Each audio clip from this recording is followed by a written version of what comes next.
I was 44 years old and it was a massive shock, massive. You know, what am I going to eat? When am I going to eat? What plate will I eat off?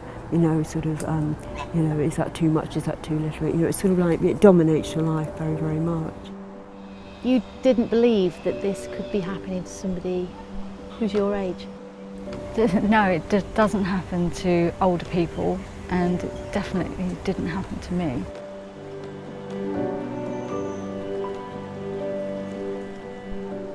The accepted wisdom is that eating disorders strike young, but Julie and Chris are two of a growing number of older people with anorexia. For me, being that age and being diagnosed, I really felt that I should have known better.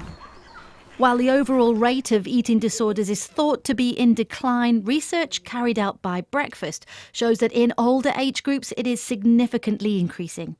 The number of people in their 60s receiving specialist outpatient treatment increased by almost a quarter over the last 4 years.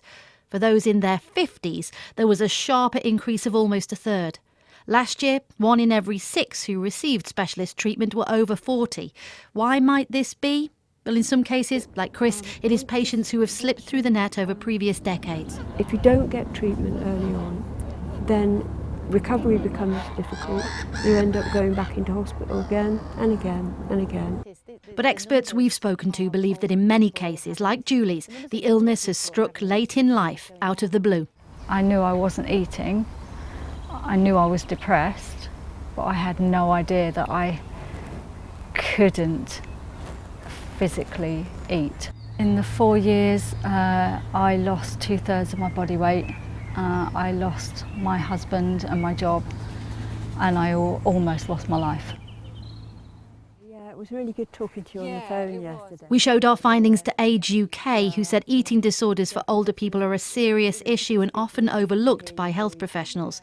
There is a need for better awareness and support in treatment, which is largely focused on the young. If there were people that were similar age that I've got a connection with, I would acknowledge that this does happen to people like me. It's not just young people that suffer.